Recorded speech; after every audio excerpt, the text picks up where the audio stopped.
Welcome to the latest episode of the Comedy Road Podcast. You're in for a real treat today. We have comedian Erik Escobar. You can see his latest special on Fuse TV. He's got a TED Talk out, tours the country, and you might have seen him recently on Last Comic Standing. Ow! Yeah, kind of recently. 10 years ago, but recent That was 10 in the years credits ago. of Erik Escobar. Let's just, can I repeat that one more time? No, keep it in. Keep it in. I like it. Great. Yeah. This actually That actually happened a decade ago. This blends in perfectly to like a little story I have. Can I start off with a story? Start with a story. So my last comic standing story, I'm not embarrassed of it. I kind of love it. Is when I was an RA in college, I had like a resident who was like, "Oh, you like comedy? I like comedy. We should do open mics together."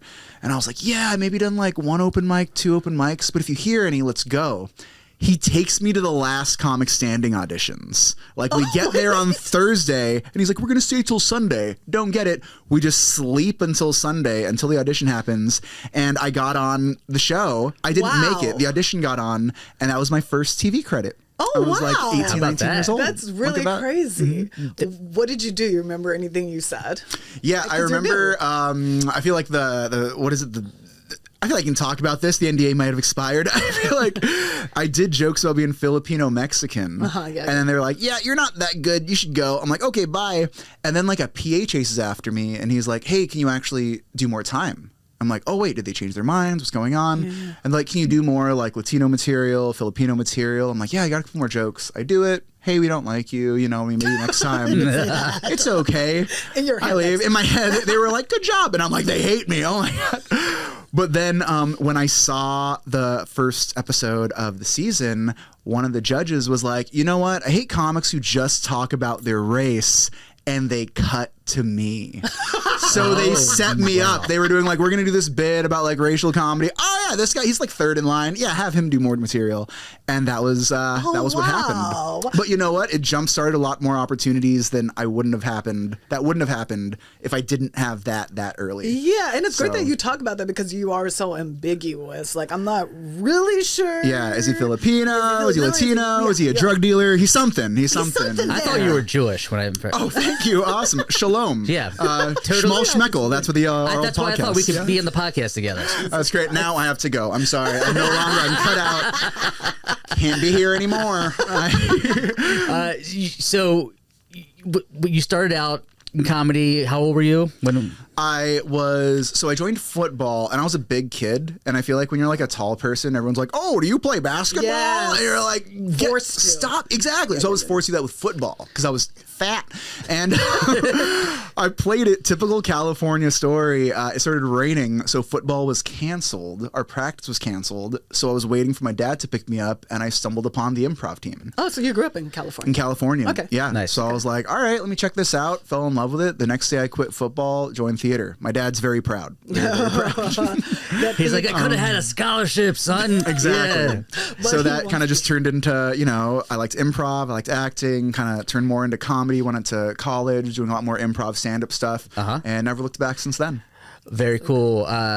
Were you like funny as a kid? Did you have a lot of friends that were you the class clown? Like, what got you into comedy? I wouldn't say I was the class clown or funny, but I was definitely weird. You know what I mean? Something was a little like different. I think for me, I just didn't really have a strong sense of like identity because being Filipino Mexican, I feel like I wasn't like Filipino enough to hang out with the Filipino kids, but I wasn't like Mexican enough to hang out with like the Mexican kids. Like I was kind of a loner, kind of weird. I liked music, but I didn't really know where I fit. I kind of did sports because I thought I had to. But when I started comedy, when I started doing improv, I was like, "Oh, this is what I like. Like this is an aha moment. I'm going to take this and run with it." Nice. Did you continue doing improv when you moved to L? Did you grow up in LA? Or? Grew up in LA. Grew up in LA, yeah. Grew up in Gardena, California. Very cool. Gardena. So when you got into improv originally, did you ever try out with the Groundlings or anything like that? Or UCB. There was a wonderful thing. I don't know if it was nationwide, but they definitely had it in Southern California. It was Comedy Sports, which is nationwide, but they had a high school. I heard about Comedy in Sports. Southern California, and it's great because I feel like for instance, you might love stand-up when you're a kid, but you don't know that's anything you can do, or you don't put two and two together and you're like, "Oh, this is something that I can go out and be," because you don't really know anyone who's doing it, and you don't see any other people who are like going for it. And improv was really cool because I think it gave a lot of kids sort of like an insight into like, oh, you like acting, you like improv, you like comedy. Well, here are people who do it, and you can like go against each other and have these matches and have all this like fun, creative times together. So I was really lucky to have that, and it kind of evolved. I started doing the college team. I did like their Monday night team when I became 18, and kind of always just had improv in me. I like improv a lot. Yeah, it's so funny you're saying that because there's this you either do improv or you're a stand-up comedian. There's this like, if you do it, like, ugh. But it's interesting because Lena and I both do have improv backgrounds, and then we channel that into stand-up. Yeah. But we've met quite a few people who have started with improv and then crossed over to stand-up, but they don't do improv anymore. That's just stand-up, and that's kind of the same thing that's happened to me, and I think more so for you too. That's interesting because I thought about it. I mean, I still go to UCB, and I did my special at UCB, so I love UCB. Yeah. But it is interesting, like there's something about the personal, like sitting down writing and it's coming from just you and just being on stage by yourself. There's something about that for me that just appealed to me more. What was it for you? It's weird because I feel like stand-up and improv, it's kind of like being like a harpist, a harper, a harp player, and like a drummer. You know what I mean? Like we're both like under the music umbrella, but these are two very different disciplines. Totally. And I think for me, I like the communal aspect of improv. I like the community. I like having a team. It's almost like being in a band. But at that same token, like if you're in a band, it's hard to set up a tour. Yeah. If it's just you, I can go wherever I want. You know what I mean? I don't have to work. Can we do this show? Are you available? Are you available? Should we rehearse? Oh, this is just me. I can carve out time to do it myself. So it's improv is beautiful, stand-up is beautiful, but they're so different. Like that community aspect of improv isn't kind of in stand-up that much because it's not like, oh, we're on this journey together, we're going to discover, let's get something, let's create. I'm trying to force that in our community. Yeah. I'm like, let's all be friends. And stand-up is like, show us what you got, funny man, boy, lady. It's like, okay, here's my written stuff, and I'm presenting it. It's more presentational than it is like, here we are. I think we should just get both groups on the gridiron. You know what I mean? Super Bowl halftime show, improv versus stand-up comedians, and see what happens. I would love it. I think all the improvisers would hug the comics, and all the comics would push them away and get cash in their well drink at the bar. Maybe all the comics would just be like, okay, this is nice. And slowly. They all start crying. They all start having breakdowns. Like, what is this? What's love? Then we just have the therapist as the referee, you know, and it all works out. And the advisor, you can come back for 8 weeks for only $400. And then the comics like, I think we're good. Yeah. I wanted to touch up on something important that you said about growing up and not seeing someone who looks like you and stuff. What were your influences in order for you to have that in your head? Like, oh, this is something I like. Were there anybody, and they don't have to be a person of color or anything, but was there any comics or people in comedy that influenced you or made you say, well, that's something I really want to do? Or number one influence, which is weird but completely sincere, is my dad. Because he really wants to be a funny person, and he is, but I remember whenever we would meet a stranger, someone new, he would tell a joke. He had like 3 jokes in his arsenal, and it was 1 of 3 jokes, and I loved these jokes, and he loved telling them, and when he told them to people, it created it was a common language. You know what I mean? We all speak laughter. If you can break down someone's barriers, I don't care if we're politically different, culturally different, if we're on different sides of religion. Like, if we can laugh with each other, we can grab a beer, we can hang out. And seeing my dad do that, I was like, I want to do that. I want people to feel happy. I want everyone to feel like, it's amazing. Like we're like cool. And then I kind of started discovering... he's older, so a lot of comedy for me growing up was like Laurel and Hardy, Buster Keaton, like older stuff. It wasn't until high school when I started listening to like Daniel Tosh, Anthony Jeselnik. Rex Navarrete was a huge comic for me coming up because he was Filipino and he did a lot of like the Filipino references and things like that. And I was like, oh, you're like a family member. Like you're doing jokes that people might not understand, but I understand it. It's beautiful, yeah. Whoa, comedy can be more like, you know, like... Yeah, you wedge it in there. It includes people, so they're like, oh, now I'm getting some insight into a culture I probably would have never exposed myself to. It's like a cool club, you know what I mean? Like, I'm going to create this club of my jokes where you get this. Yeah. And I loved it. I absolutely loved it when I discovered that. I was like, this feels good. That's to like, awesome. Yeah. Did you have a game plan in mind when you set out to go on this journey in comedy? When I was from about 18 to 22, I had an internship in the music industry, or an internship that turned into a part-time job in the music industry. And I was kind of looking at myself at 22, 23, being like, I can do the music industry route, or I can do the comedy thing. I feel like this will always be here. I feel like CDs and media, oh, of course it's always going to be around. But I was like, the music industry will always be there. But right now, let me take a chance on this and figure it out. And if it doesn't work out, I'll go back to this. Right. And then eventually I'm like, I have to choose. Like I can't have a backup. So I was like, I'm doing stand-up. Let me stick with stand-up. Comedy, let's go for it. Where did you where did you go, or when you were first starting out? Did you hit up open mics? How did you break into the circuit? Besides the college thing. I lived in like kind of a college town in Whittier. Okay. So they had like a couple open mics in town. I would do that every once in a while. I was on the improv team in my college. So sometimes we would put together like a stand-up show where we would all just bomb. It was great. I miss being 19. I think I slowly started kind of just like reaching out to bookers, find out little shows. I took a stand-up class with Tom Clark. Mm-hmm. Great comic. And some people are anti-classes, some people are pro-classes. I will say I really liked having a couple of jokes, taking the class, then exiting the class knowing I had 5. Sorry, this podcast is over. Anybody who takes a stand-up class? No, you're out. I'm a huge proponent I love of classes stand-up for classes. any Yeah. art Yeah. that you're doing. I think it's collaborative. You find a more easiness to write and be yours. It's just something so it lets you be in your body than when you're just going to mics and you're trying to prove yourself, or you're trying to say I'm funny. In class, it's like, oh, I can just play. Yeah. And that's nice. I love it. And it's the environment that's created for you. So, and when I took a stand-up class, I'm forever grateful for that class because it opened so many doors for me. We had a writer's room essentially for 3 months, and I still talk to those comedians who that I wrote with, and everyone kind of still looks out for each other, you know. Yeah. So you build that camaraderie. So you did the stand-up class. Did the stand-up class, liked it, loved it. Tom's wonderful. He's absolutely incredible, wonderful comic, wonderful teacher. After that, I think I just knew I had like that 5 to 7 minute set where I could just start doing stuff. Yeah. Started doing stuff. And it was kind of a weird journey because I think in the beginning you don't really know like where to go or what to do. So, you go to open mics, you do bringer shows, you're like, I have 5 minutes of comedy. Let me go out to the Laugh Factory. They'll take me. You know what I mean? Like, it's odd trying to figure that out. But in that, I think I kind of found somewhat of a community of comics that was really great. It's like what you're talking about with that group. Like, oh, you heard about that show? Okay, I'll do that. Oh, you're going to that mic? Let's go together. So having that community in the beginning was real pleasant. So Pleasant stuff. important. It is so nobody wants to play with themselves. Yeah. But Depending. Yeah. How much more fun is it? I'm gonna say it again, to play with other people and stuff. How much more fun is that? Like it's like, and it does do depends something. where you're playing.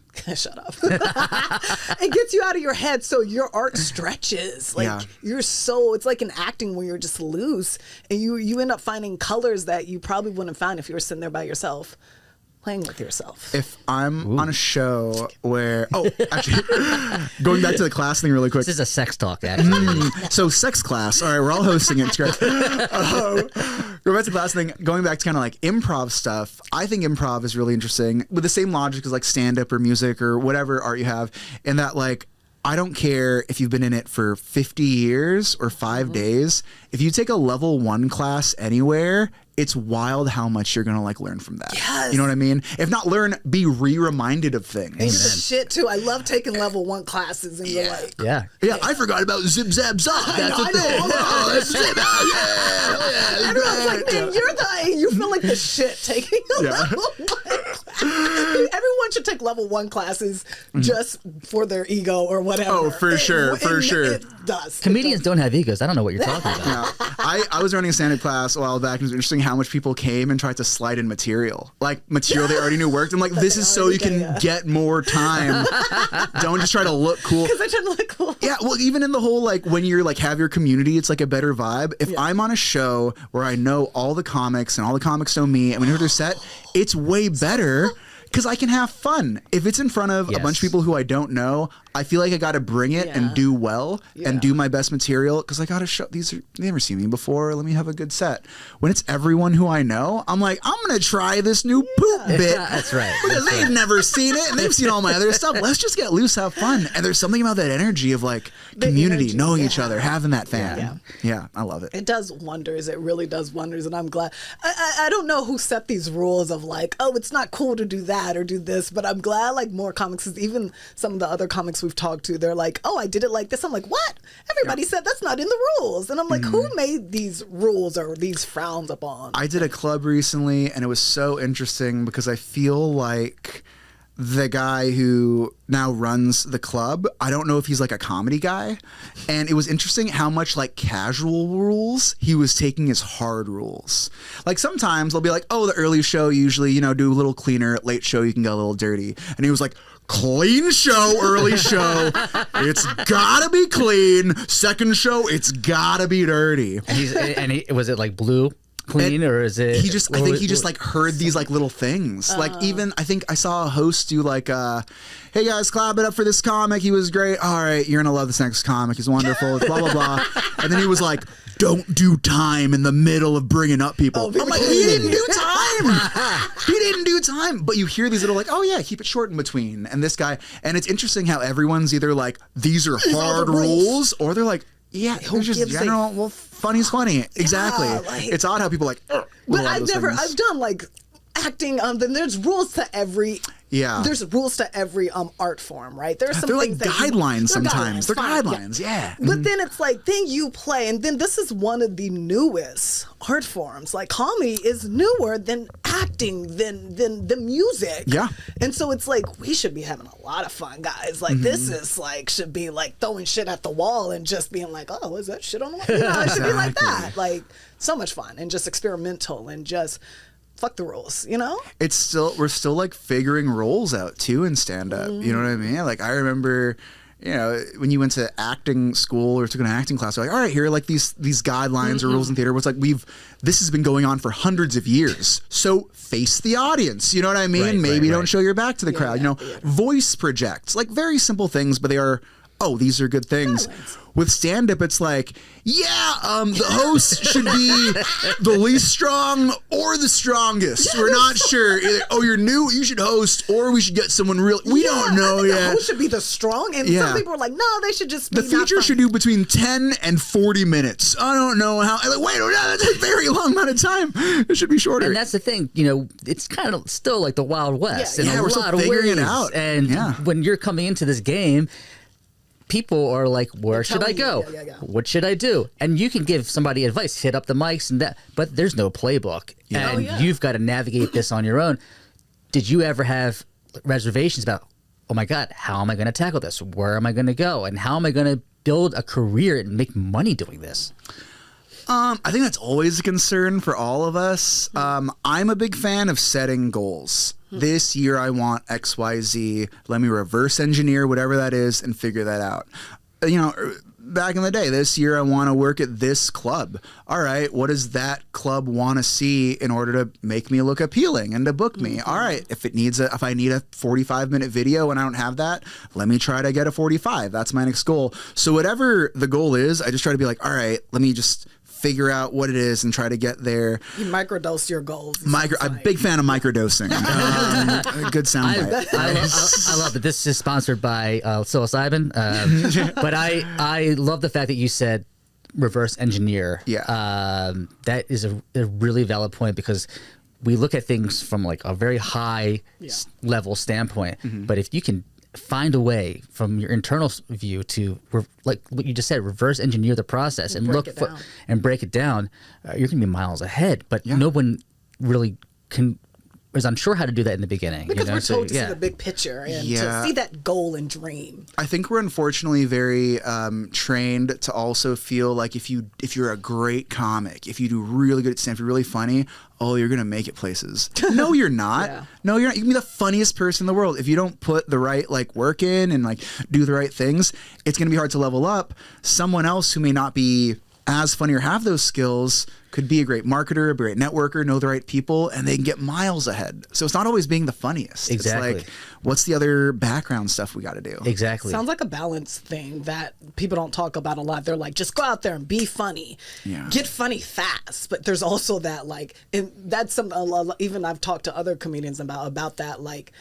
networking aspect and the business aspect of knowing all the stuff or the things that you need to do to advance to the next stage. And that's something that, they're just throwing you out there and like, oh, go see if you can swim. Something you said interesting is you're like, oh, be funny. And it's almost like be funny is important, but also like be ready. Yeah. Is almost like the thing, like if someone hits you up and they're like, oh, we love you. You know what? Let's sign you on. You gotta pitch for a show. You know what I mean? If you don't got one, it's like, oh, I wasn't ready for that. Or, hey, a great conversation. We met at a bar. I run a comedy club. You want a headline? If you only got 5 minutes or 10 minutes, it's like, you just got to be ready for when that opportunity comes. You got to be ready. Always be ready. Yeah. And sometimes you are not going to be ready, but that's okay. Do the best you can and hustle yourself to get to that point in that small. We don't always do things that we're ready for, but if you prepare yourself as much as you can, you'll be in a much better position than like, I have nothing. Absolutely. Or you're doing the best that you can and you're working towards, like you said, a goal and stuff. I mean, my first 30 minutes was last year at the beginning of the year, and then I did an hour at the end. And if I hadn't done that 30 minutes, which I was not ready for, I was just starting out really, and my mom had just died, and so I was in a deep depression, and I was just like, ugh, I'm not ready for this. But my manager was like, I want to see if you can do it. I was like, and I almost threw up. I went to 5 mics a day to get 30 minutes that I did not have. And it was one of the craziest, funnest things I've done. And I was like, I can't believe you can do it. Even if you're not ready, just keep working at it, and you never know what but they do throw things at you. But I have a question for you. When your manager or rep said, I want to see you have a 30-minute set by this day or whatever, it puts a fire under your butt and you're ready for it. Prior to that, were you like, did you have that goal, or were you just like, because if you don't tell me to write, I'm not going to write. But if you're like, you need this amount of time, it's like, all right, let's get going. I do good you have to know yourself. I do good under pressure. Same. Put a candle or a fire under my ass, and I'm gonna get that shit done. Yep, same way. And I didn't know what I was getting to. I didn't know 30 minutes was a big thing. I was like, oh, I get to test myself. Ooh, this might be fun. And then when I got there talking to the headliner, I was like, oh, fuck, I just did this night. She was like, I'm proud of you. That was good. Hell yeah. I'm proud of you. And I was like, I don't know. Because I told her everything. I was like, I think there's such just like that too. Yeah, it's a beautiful language. Very cute. I was like, They're like they're like nailed it. Perfect. Yeah. like, that's who actually are the 30. you? She does it all in that language. Weird 30, but I like it. That would be Like, I didn't know. She was like, I didn't know who you are. You're weird, but I like you now. And I was like, oh, that's And you're like, we're communicating with that the whole time. You can catch my next special on HBO. It's Well, like you say, you never know, and no one talks about that being ready, even if you don't know when that opportunity is going to come. You never know. You could be sitting here, and an hour later, someone could call you and be like, I need you to headline for that. You don't know. Something about you putting together that 30 that's very powerful is if I were to put together a brand new 30 minutes for myself, it would be extremely difficult. It would be very, very hard. If I were to do it new thing. Comedy was my priority for years. It was my number one. It was my priority. It's what I needed to do. After it's you what chose I wanted it over to do. music. After I chose it over music. I was like, exactly. that was something. I was like, wow, you had another phase in your life, which is like you said, so different. I was interested in that. Wow, you did such a hard left into comedy from music, because music, it's like comedy. You love it when you do it. People get into music to be cool, and then I saw comedy, and I'm like, that's cooler. You know what ladies love? Short form improv. You know what I mean? That's how I'm gonna get all of my friends. All my friend. Guys, I got the ultimate chick magnet tool. It's called short form improv. Yeah. Hey, baby. You're like Drew Carey? Well, I am the Brown version. Yes, and right. The priority of comedy was so big for me for so many years, and it was all I wanted, and it's what drove me. It's what really drove me. A few years back, I met my partner, my now wife. She's absolutely wonderful, and we got married. We would love to start a family, and very much in my life, she is the new priority. She is now my number one. And a lot of comics would be like, oh, comedy's my number one. I'm like, no, I love this woman. You know what I mean? She's everything to me. But it's interesting. Fuck your wife. Comedy all day. And it's like, I don't disagree, but a different sentiment. All right, a different sentiment. We're trying to have a baby. It's a chart. But for us, it was weird because I feel like now I'm more motivated and I've worked harder in comedy than I ever have over the past couple of years because I'm not doing it for me. I have to do as good as I can do so I can make X amount of money so I can pay for our mortgage and our food to support my family. Absolutely. And it's interesting when you have something else that's motivating you or someone else motivating you, it's wild how much more you'll get done than if it's just for you. And it's interesting because I think a lot of comics, you know, we're very It's a lonely job. for us, it's like, but go explore other stuff. You know, if Disneyland is your thing, if, you know, like cheese is your thing, if beer is your thing, if interior decorating is your thing, it's okay if that's a big thing. Because if that is going to help fuel you and motivate you to do more comedy so you can support that, hell yeah, all for it. That's very cool. Were you already touring when you met your partner, or? I was, and I would very much want to be out on the road for as long as possible. So if I had a weekend booked in, we kind of talked about this earlier, like a weekend booked in Spokane on the 1st and 2nd, and I have Seattle the next week, I won't go up to Spokane, come back home, and go to Seattle. Before, it's like, let me fill all those dates in the middle with Northwest states. And I would try to do that for 3 weeks, 4 weeks, 6 weeks, be out on the road as long as possible, have no dates empty, just go for it. Now I'm like, I want to fly out, do my one-nighter, do my weekend, and if I can get a flight back same night or early morning, let me come back home. There you go. So it's weird to have that switch now. Before I used to always be out, now I'm trying to like prioritize home. Changed. Yeah. It does. I mean, when you come back after being gone for that long, it's different. It's a different feel when you're on the road that long and you're coming back home and it's like, this is my home. This is my place. That calendar, I think, meant so much to me. It like having that calendar filled and showing people that my calendar was filled was like a weird tangible validation for me, where it's like, I got to show people I'm like always out. I'm the best comic. I'm working every night. Now my motivation is like, I want to make sure I can do this corporate gig that is going to suck, but it's going to pay my rent this month. That's right. I'll do as many bad gigs as you want, as long as I can, you know, make sure that I'm covered. That's right. Are you booking your stuff, or like how are you getting your jobs and stuff, and how are you? Because that's another question we get. Like, how are comics getting into the clubs? Or For sure. How has that process been for you? So I've been pretty much more or less self-booking the whole time. I've been doing comedy. Last year, the year before last, I got a college agent, and I did one of those NACA APCA ones. You did NACA. Yeah. Oh, it was weird. I wouldn't say it was bad. It was weird. I'm very grateful for it. Can you go into that for people who probably don't know about what that is for? So NACA, I believe, is the National Association of Campus Activities. APCA is another abbreviation for something, but they do these really cool like regional conferences where you will go to, let's just say, NACA Northwest or APCA Northeast, and all the schools in that region will come to one like super weekend of shows, where it's like, hey, we're going to have, you know, shows from noon to 10 p.m. and it's going to be, this is an hour block of clean comedy. This is an hour block of poetry. This is an hour block of music, or whatever it is. And you go, you do your 10 minutes for 50 schools. If they like you, they will sign you on the spot. Oh, wow. If they kind of like you, they're like, maybe you can just get each other's contact information and be like, what's up? And you will see people walk out of these NACA things with 5 figures, 6 figures worth of their year, because they just signed so many schools. Oh, they sign you right there on the spot. Right there and then. So you know your money before, like you know what you're already. Wow. And you could even be like, let's just say you're an East Coaster. You could be like, hey, well, UCLA wants me and USC wants me. If y'all can book me on closer dates, that'd be great. So I'll give you like a better rate. because now I'm not Right. flying back and flying out. I'm like here at the same time. I think it's brilliant. I like how they do it. I think the pandemic really shuffled stuff up, but it's a great way to kind of just get your name out there. But I was going to say the scary thing is you can book all this work, or you can pay your entrance fee, fire yourself out there, have an okay set, and they could not vibe with you. And Yeah. get zero bookings. But But you gotta- have the experience. and you got to We take have those experience. chances though. Yeah, it's a gamble. That's why I look You've at it. only It's a done it dice one roll. time, or how many? I've only done one. Yeah. I've done colleges. So there's two ways to book yourself at colleges. One is through like the school. I used to book myself through colleges through like the clubs or like the drama department. Oh, that's So You would I'll call be like- directly. I'll call directly. That I feel like was easier to get booked for when I did it like my way, but the money was way less because you're not working with the school's budget. You're working with the drama department budget. You're working with at the athletic department budget. You're working with the improv team's budget.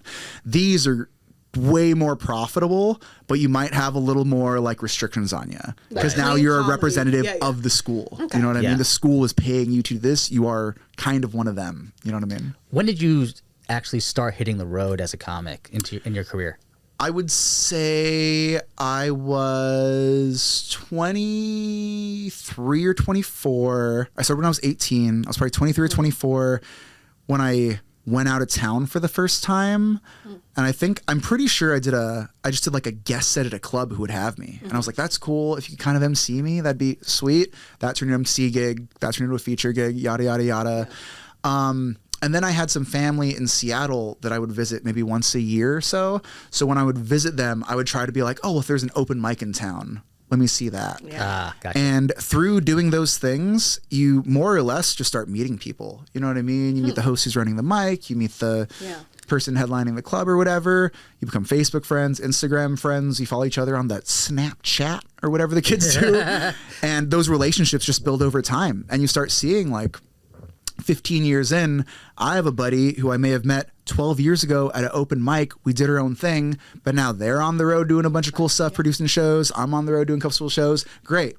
Let's work together again. work together, I yeah. loved when we grabbed that one beer 10 years ago. Yeah, You know you what just I mean? never know where your paths will cross and how it's going to connect the dots. Yeah, how's your family? How's your dog? Dead? More dead? Oh, I'm sorry. It's been a while. But you know what? I'm glad we're hanging out here in the middle of Montgomery. You know what I mean? Yeah, in the middle of Timbuktu right now. Exactly. But yeah, With very the cool. booking agent though, like, are you finding it? Are you like, I could have leave or take it, or is it really helping with the booking? There's a lot of different types of booking for us. You know, you have your clubs, you have your bar shows, you have cruises, you have colleges, you have corporates. The college market, in terms of how they're booking it through the school and with the NACA, with the APCA, is something I'm not very familiar with. So it's almost like I want to be with you because you know how to do that. I don't know how to do that. I would love to learn with you. Maybe one day book some stuff for myself in that way. But I like having a rep who's doing something that I don't know how to do. Okay. If I already know how to do it, I'd rather just don't take my 15%, my 10%. If you can do something that I can't do, hey, please, thank you. Take my money. Okay. And Yeah. with your booking through clubs, you're just cold emailing. Are they relationships, or are you just sending your video fillers or whatever out there? So the first of the month, unless it's a weekend, I try not to make it a Friday, Saturday, Sunday. The first or second or third of the month, I try to send out all my avails to every club in my roster that I'm not currently booked with for the next like 6 months or whatever. Explain avails just for people who are listening. Yeah, so your avails are based like, hey, I'm available this weekend, this weekend, this weekend, this weekend. I would love to headline if those are free. Oh, so the be clubs great. want, just to specify, so the clubs want the comics to send their avails if they're in town or something for that weekend, and that's what you do at the beginning of the month. So the beginning of the month, I'll kind of do it for the year. So I'll be like, because a lot of clubs will book. It used to be like 6 months out. I feel like it's closer to like 9 to 12 months out for a lot of these places. It'll be like first of the month, hey, comedy, fun time, comedy club. Just want to follow up. I'm currently available all of May, November, and the last 2 weeks of December. Here's my links. Here's my clips. Here's my EPK. Let me know if we can work something out. That'd be great. Wow. Do you ever use Instagram to send a booking inquiry? I'll do Instagram booking inquiries for like local shows, bar shows. If it's clubby, I kind of go through the email. If I'm doing a Friday, Saturday somewhere, and I'm trying to get a Thursday show or a Sunday show because I'm in town. Yeah. If it's a bar show, a smaller venue, I think Instagram's the better way because they'll check quick. it better. Yeah, yeah. But clubs, I feel like, get weird about it. They feel like you're spamming them if you social media hit them up. Like, I like to email, but then again, they don't check their emails, so none of us can win. It's great. It's great. It's just one of those things. You've gone the most in depth about how you have spaced out and attack this. I'm gonna say attack the way you've actually put it out and like what you do, the strategy that you use, and that's every excuse, holidays, birthdays. If you are friends with a club owner on Facebook, don't wish them happy birthday on their timeline. Email them. Saw it was your birthday. Just wanted to say happy birthday. By the way, would love to see you again. Here's some avails for the next couple months. Wow. And I would even do it the day before because everyone's hitting them up on their birthday. Everyone's hitting up on their anniversary. Everyone's hitting up on Christmas, Thanksgiving. Hey, I know you're going to get you got a ton of messages coming at you tomorrow for your birthday. I just wanted to say, hey, what's up? Hope you're doing well. Here's my new tape. You know what I mean? Do you put an EPK together? And I put an EPK together. So my email's like, hey, person who I'm going to beg for a spot for. I love how you're groveling. Like, hey, you, buddy. How you doing? Hey, give me a spot. Hey, buddy. I don't know how these club owners are Italian. It's very odd. The mafia's really creeped into the comedy scene. It's their last bastion of illegal. They've got their stronghold now on the clubs. It's an all cash business. You can't sell me for merch. Oh, that's all cash. You don't get less. That's it, Johnny, in the back. Yes. Hey, Johnny's a great feature. Don't make fun of him. He's wonderful. I feel like I usually hit him up like, hey, here's I would love to work with your club again, or I would love to work with your club. Yeah. Happy birthday, happy anniversary. Saw you guys just redid the sign, looks great. Something personable, don't just be a robot. Here are my avails. And then I will then list off kind of like some credits. I'll be like, credits include this, this, and this. Okay. And then I'll say kind of the big things I did in the last 6 months and the things I have coming up in the next 6 months. Oh. I think clubs love to look. They love the look that you're working. They love to see that you're working, not you're just like, oh, I do this, once a year. So if they know, oh, he did or she did that club, that club, that club, that club over the last few months, and oh, they got this theater, this club, this thing coming up, it's more appealing. Yeah. So you have my last 6, my next 6, more information below. If you need anything else, let me know. Name, number. And then the next part is a short bio, kind of like an intro, like, hey, you've seen him on blah, blah, blah. A long bio, I do a short clip and I put the minutes so they know they're not clicking on an hour. Like, oh, that's a 3-minute clip. Right. So I'll do like a 3-minute clip. I'll do like a 20-minute clip. I'll do my full special. And then I'll do a Google Drive link that has everything that they need so they don't have to ask me for anything. So that's smart. All your materials ahead of time. All my photos, all my videos, you got pictures of me on stage, you got people of me off stage, you got stuff for corporate, you got more loose stuff. I have a acting resume on there and a comedy resume and an EPK on there. Yeah. And I randomly threw like an academic resume. If I'm going to be like, hey club, I would love to host a stand-up workshop or an improv workshop while in town. It's everything. You shoot your shot, and there's something about it that I'm loving. Like, I want that. Because if it takes them a fraction more effort to be like, oh yeah, what's that clip? Or do you have a picture? They don't want to take that. So here's everything. But you know what that showcases? That showcases that you putting your all into your reach out is that you're going to put your all into your performance. And when you show up. And I think that resonates with what you just said. I mean, if I receive something like that, I'll be like, damn. You know what I mean? Yeah, and this guy is easy to work with, and I'm not like, he's not going to be a problem, which I think there's a issue with comics. They probably think there's going to be some problems. Yeah, and you got it 1,000% right. It's not about like the funny or like, can you make it out or the pay? It's about, are you easy to work with? Yeah, your professionalism. Yeah. Every time when I land or when I drive into a town for a club, the first thing I do is I call the club or I call the booker and just be like, hey, I'm in town, just checked in the hotel. Just so they know. Or else, if it's 7:29, they're going to be like, well, is he in town? Has he checked in yet? Just let him know. Hey, I'm here. This should all be in a pamphlet what they give you as soon as you I think you need to teach the business side of comedy. I do a stand-up comedy class, and we do one where it's like, we're not going to learn anything about joke structure, callbacks, crowd work. No, we're just going to learn the subtleties. You know what I mean? Stuff like, when you have a mic stand in front of you, take it out of the way. You know what I mean? How many people like leave the mic stand in front of them and they're like dancing around it? It happens all the time. And it's just like, it's not like a comedy thing or like a be funnier thing, but it's just like, here's just stuff to know. Yeah. Say thank you to the booker. The energy when you move there's something about the energy of it opens you I'm up. here. It's crazy. Yeah. It's like, I'm gonna command the stage. This is my time. Thank you for coming. Yeah. That's I can teach you to be the best comic. I can teach you to be the funniest person that you can capably and teach you all the techniques that you can be. But that's not going to take you anywhere if you don't know how to email a club, if you don't know how to write to a booker. Like, exactly. I'm all about like, here are the things that will save you 5 years in your 15-year journey. You know what I mean? That's my thing. People are going to buy like just entrepreneur, what behind the scenes of like how to get yourself out there, maybe something like that. I don't know. That's not a name. It's interesting. I feel like I typically will offer like a workshop like that, like a how to get booked on the road workshop or something like that. When I go to clubs or if I'm doing stuff like, hey, would you guys be interested in this? A lot of improv clubs likes it, not the improvs, oh, they but like like it? Okay. improv. And it's interesting because the people who sign up tend to be the people who are the newest. And the people who could get this information and go on the road and stuff, they're like, oh, I don't need to know. I'm headlining my local club and I'm going to make it. That might be a little bit of an ego thing. Yeah, it's like you're the one who could make double your income next year. Yeah. But if all right, no, I'm love going to knowledge. teach. Help me help you. Yeah. So Have you seen a correlation between like when you get students who are new and they're like they are excited about learning those aspects? What have you seen in that? Like, are they getting out there more? Or like, what is it? The business side is, I think, like, or the backside is the backside. Ugh. The back end. Ooh. The back end of it all, I think, is super intimidating to all of us. Yes. So I think when you're new, it's like, here's this information. But I always offer, because I typically do a 3-week class, which is a little shorter. I'll be like, we'll do a 3-week class, but if you want to do a 30-minute Zoom or a 30-minute whatever, at any point, you can cash it in if you take the class. And I'm usually like, just save it. Like, you know how to write jokes, you got your 5 minutes, you know what's up. In a year, if you want to start booking more, or, you know, in a couple of years, if you're like, I would like to work the road more. Yeah. Eric said I could hit him up.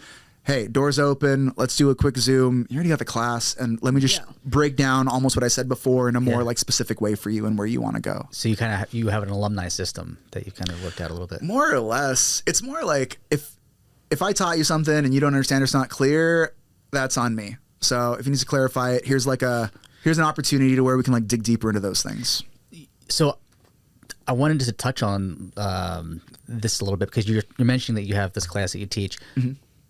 Do you have side hustles that you do in addition to teaching, or did you have side hustles that you had to help you bring in income while you were building your comedy career? Yeah. And is the comedy the only income that you have now? Currently, it is. Currently, comedy is the only income I have now, but comedy is general because I'll do like an acting thing, or I'll do, you know, like I'll teach a stand-up class. Like, I feel like when I say comedy is like my full-time gig, people are like, oh, he makes all his money from just clubs. And I'm like, I don't think anybody can make their money off just, I'm trying to sell all the merch I can. You know what I mean? Like, so a lot of side hustles are necessary. The thing that I typically do now is I will do improv workshops, stand-up workshops. If I'm in a big town or a big city with a local college, I'll hit up their improv team and I'll be like, hey, do you guys want an improv workshop? If the club has some type of community that might be interested in like a how to get booked class, something like that, I'll offer that.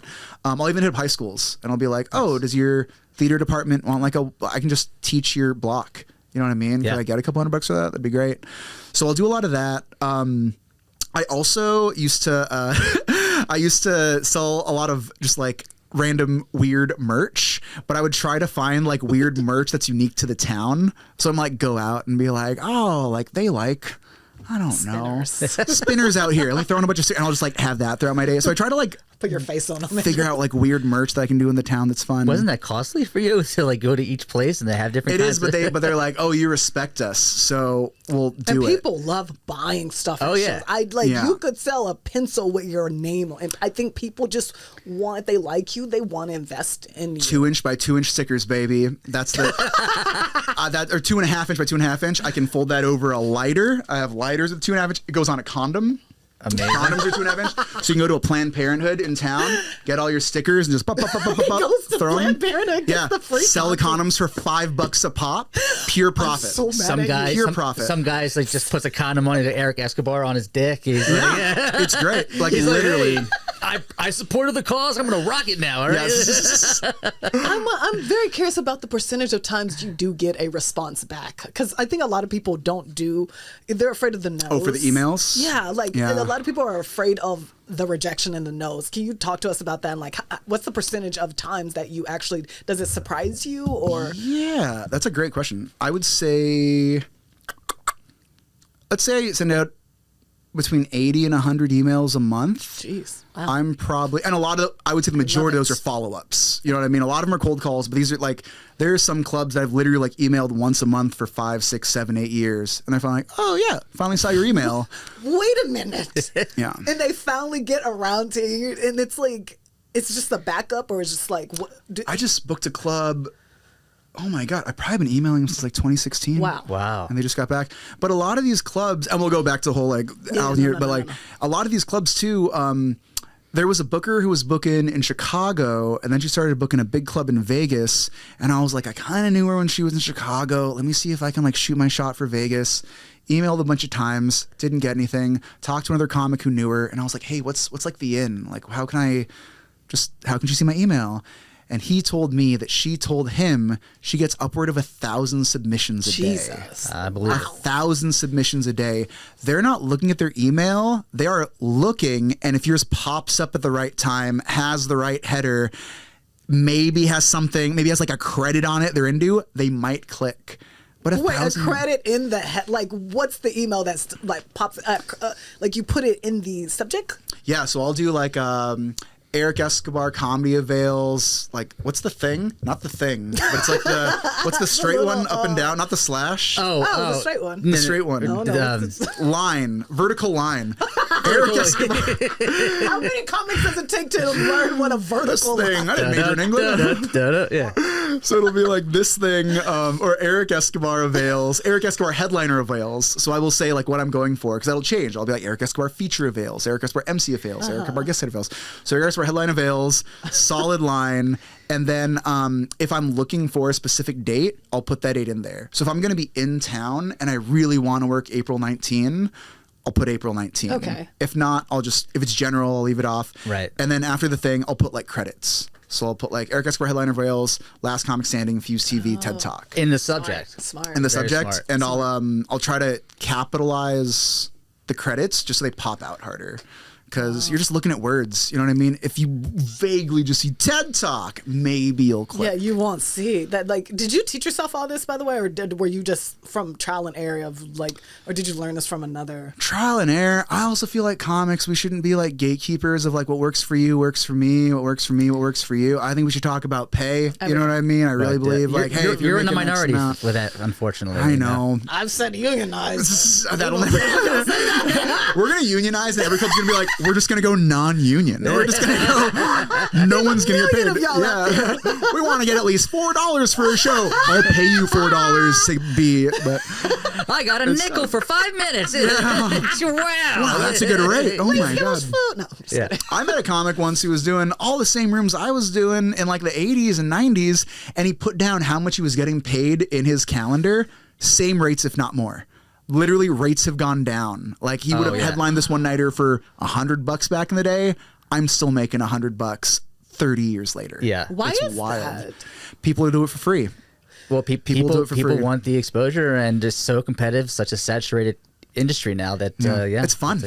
Do you think that hurts comedy? That like, how do you think that hurts? Does it hurt this industry when we can't seem to I don't know, figure out a way to pay artists for the, because it does hurt the artists. I've talked to comedians who've had to stop, really funny comedians who had to stop because they weren't making. But it's kind of like what you're saying though.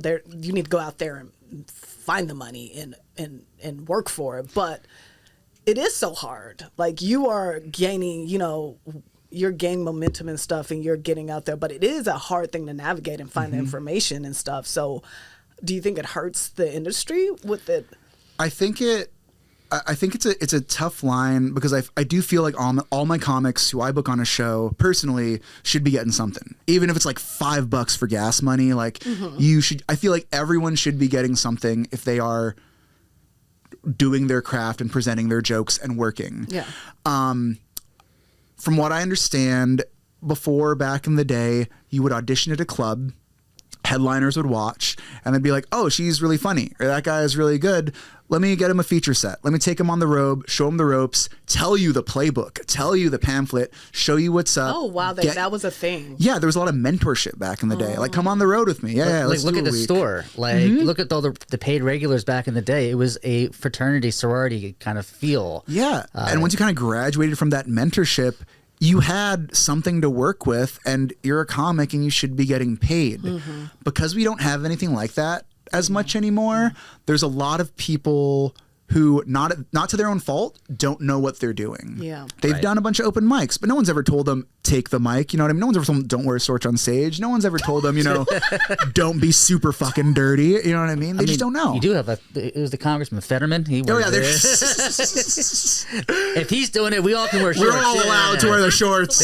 Let's normalize it. But because of that, I think so many comics I think every comic should be getting paid if you are performing on a show where someone is making money. If someone is making money and you are doing your thing and you are not making money. Someone's always making money, though. Something's wrong. Because why is the producer getting all the money? Or why is this person getting all the money? Like, everyone should get a little bit of love. But we're at a place now where not everyone is at a point where they're ready to make money, because no one's vetted. You could do one open mic and be like, well, why aren't I getting paid? And it's like, well, you don't know.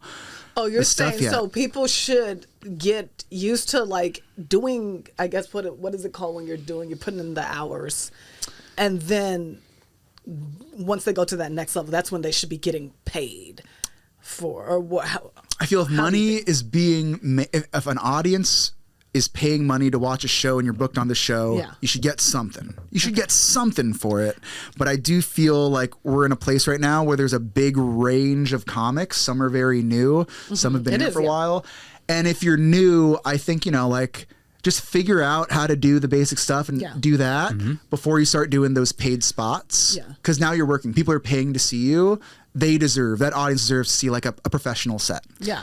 So it's tough because should these people getting paid? If they're doing a show, yes, but they shouldn't be doing a show if they're not ready. You're saying, okay. So it's like that weird catch-22. It's true. I mean, we know as comics, majority of us know that shows in LA, majority of the time aren't going to pay. But when you get outside of LA, that is where the opportunity lies for you to make some cash. Yeah. So did you have a realization like, this is not going to be sustainable here in Los Angeles for me to make money? I got to get on the road. And where was that pivot for you? For me, I think I wanted to make it profitable. I think I really just wanted to have. There was a comic Tom Clark, when I first started out, he would go on the road a lot, and he was kind of like the first like stand-up person I've ever met when I was young. So I kind of looked at his career as like, oh, that's what being a comic is. So I was like, oh, you got to go on the road. That's just what you got to do. So I kind of framed what I was doing in the beginning after that. I had a lot of friends who did the Comedy Store thing or who hung out in LA and did the LA thing. And I feel like, especially the group I started with, I feel like did a lot of that. And I feel like 10 years later, we're all at the same level. Like we're performing in a lot of the same rooms. We're getting a lot of the same gigs. We're getting a lot of the same industry jobs. But I went out and did the road and kind of figured it out that way. You hung out every night at the store or at the factory, and you figure out that way. We're basically the same place. Do you do more of this stuff than I do? Yeah. Do I have more of this stuff than you do? Yeah. But it's almost like we all just kind of pick that direction, but I think it's ultimately going to put us in the same general area. You're saying whatever works for you, basically. It's what's going to work for you. And you found that going on the road is what worked for you. It helped, it helped you hone in on this, that, and that. And that's how things came to it for you. The road for me was very fun. I feel like it was very fun. I was younger. I was like drinking more, and I was like I was single. I was like, I feel like when I was in LA, I love LA. I'm born and raised LA. It's amazing. But when it came to comedy, it was tougher hanging out at clubs for 5 hours, Training. 6 hours a night drinking. I can't afford that. I didn't have any money when I was coming. I can't afford to pay for parking. I can't afford to like buy a $13 PBR. So that aspect of it, I'm a little awkward. So hanging out with some friends is great, but like just like sitting there like, oh, hi, other comedians. Hello, Bill Burr, Jerry Seinfeld. It made me feel. It didn't make me feel great, and going on the road made me feel very excited. That's it was informative very cool. years for you, it sounds like, and that's what informed, your comedy and where you wanted to go. And it seems like that put the ball into motion of how you were going to do your journey. And it's a good thing you saw what other people were doing, but you were like, no, not for me. Yeah, I got to do it my way, and that.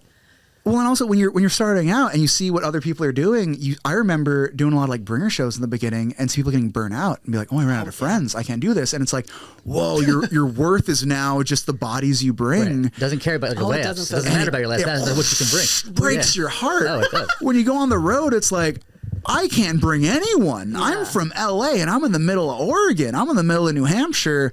You just want me to be funny? Feels better. This is cool. I flew here. I'm getting a free sandwich tonight and a hotel room. Oh man, like that it just got me. It was a more thrilling feel. Yeah, because it felt like you're dating for bodies to bring. Yeah, it validated me as a comic. Yeah, bringers will definitely devalue your worth for a minute and then bruise your ego a little bit. But it's a good experience to go through, and actually, you should always look at things as, in my opinion, as bringers, because you have to market yourself. You've got to put yourself out there at every show. And when you're on the road, you've got to, like, those clubs are relying on your name to bring people, and your marketing has to have an aspect of it where it's like, oh, that guy's fun to watch, puts butts in the seats, I found, which is really interesting, I think the majority of my social media following has been gained from like going on the road. Like I have my little QR code when I go out, you know what I mean, stuff like that. And I feel like when I had not a lot of followers and I was out here doing my thing, everyone was like, oh, whatever.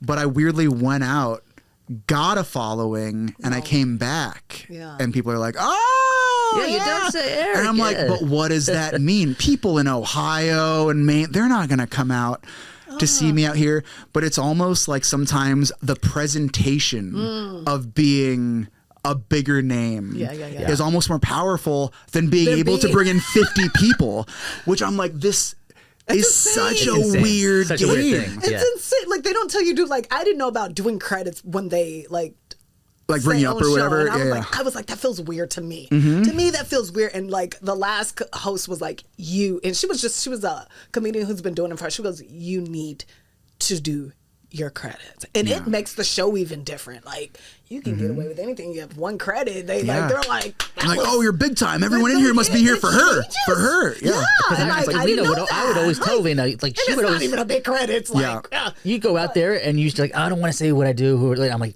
do it. Say it. Yeah, and it's like, you don't know those things. Like, it's fascinating that clubs, I think a lot of the logic now, for not clubs and like a lot of venues in general, they're like, we need a headliner with big credits because people are going to be like, I'm walking by, look at that, he was on Fuse TV, I watch Fuse TV, I'm going to give my money to this show. And I'm like, I don't think anyone's walking by anywhere, all right? You are going to the thing and then you're going back. No one's just casually doing it.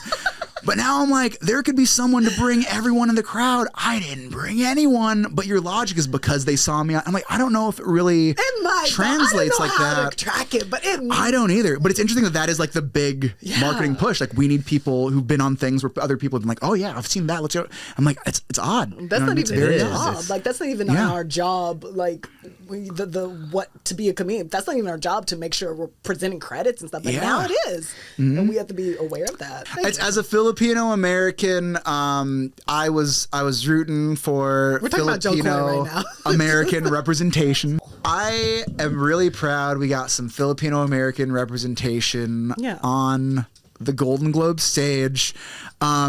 It's a really tough gig, and we were kind of saying earlier, like, all the hosts kind of get smashed and kind of like, so it's kind of annoying, but like, I don't know. I remember Dat Fan. From Last Comic Standing. Dat Fan won, but he like would repeat a lot of the same jokes a lot. It's because he only had like 15 minutes or whatever, so it's like extend over thing. But when he won, he wouldn't not say no to winning Last Comic Standing just because he didn't have the time. You know what I mean? Yeah. It's like the Joe Coy thing. It's like, you're not going to not say no to doing the Golden Globes. Even if you have 10 days, you might not do the greatest you want to do. Right. Like, all of us want to do it. Hey, you got it. Here's your Good for you. opportunity. Yeah. You know? Tough gig. That's Good for not, you. Yeah. Like, you're in front of actors and they're just standing there like, make us laugh. We've had a hard year. Yeah, It's no been a one would hard say no year, for that. too. Yeah, it's a great gig. Good This for is you. right off of a strike too. Like, so Yeah. you can't forget. Like, there's a lot of Listen. tension and I give that guy mad props. Yeah. That guy has made it to the top, Oh, and mad he got this opportunity, and that audience is going to be one of the more serious audiences you're ever going to face in your life. Like, so kudos, man. That's all I kudos gotta to say. him. I will say, great job. haircut. The guy's a great haircut. I'm a big fan Y'all look of the alike. style. Same barber. Yeah, same kuya. Same tito. With your hat off, you look alike. Thank you. So we got one more very important question for you, Yes. Eric. What is your favorite ice cream? Ooh, I can't really do dairy because when I do, my stomach goes whoop, whoop, whoop, whoop, whoop, and then my closure is an opener. You know, my bottle. When I was doing dairy, I'm a big fan of not necessarily the cookies and cream, not necessarily the thin or no, the mint chip. I like a mint and cookie. People love a mint. People love Yeah, mint. like a mint base with a cookie mix in, that'd be great. I'm also a big fan of like savory stuff. So if you can get something that's a little more like, Fruity. I don't know, like almost like pistachio's fun. Okay. You know what I mean? It's not as like sharp. It's a little more like, ooh, There you subtle. Anything nutty. There you go. Who knew comics are so specific about their Oh, ice yeah. cream? Yeah. I mean, People yeah. have gotten really. Do you do the non-dairy thing? I do. It's not as fun, Yeah. but I do. If I you like had to go good for sorbet. a non-dairy, would it be sorbet? Yeah. Ooh, I would say a good non-dairy would be. Ooh, have you guys? I just thought of something. Have you guys ever had Lilikoi? No. You know what Lilikoi is? Do tell. Lilikoi is a flavor, and passion orange guava is a flavor. Wow. There's this brand called Hawaiian Sun. They do these like Hawaiian juices. Oh, yeah. Lilikoi is like a young passion fruit. Passion orange guava is pog.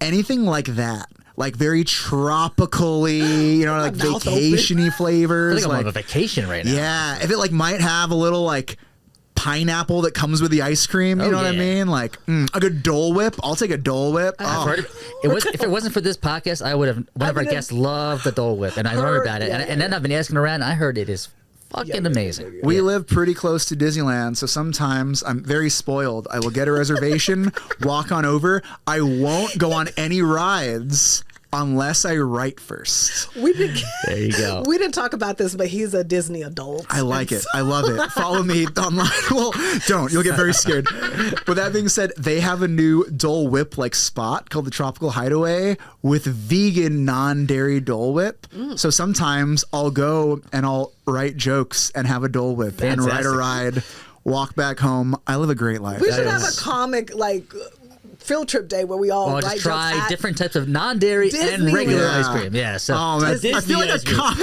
a comic Disney trip is like, all right, we're all gonna do drugs first. So we're gonna do a ton of drugs. And got then the we're gonna Molly? go right, Yeah. and then we're gonna hold an open mic inside of the Jungle Cruise. Just the 10 of us. No one's gonna like it. that's so fun. And maybe we'll ride a ride. All right, We it'll have be to great. do that. We That have to do sounds, that. that sounds amazing. So what's next for you? Cut. You say that, yeah. What's next for you? What's next for me, Erik Escobar? Well, you can check out my Instagram. That's at Erik Escobar, Eric with a K, Escobar. You can catch all my upcoming shows where I'll be on the road, some fun stuff. I have some really fun, exciting things coming out this year. Some stuff I can't talk about. One stuff I can talk about is I have a special that I'm releasing pretty soon, which is very fun, called Yeah. Mexipino Noir. And we mentioned it earlier, but on Fuse TV, they released The Fresh Faces of Comedy, which Yeah. I'm on, which I Yeah, released boy. last year. Woo! So very it exciting out. stuff. I love it. Eric Escobar, thanks so much for being on the Comedy Road podcast. We had a great time. Thank you, IBS.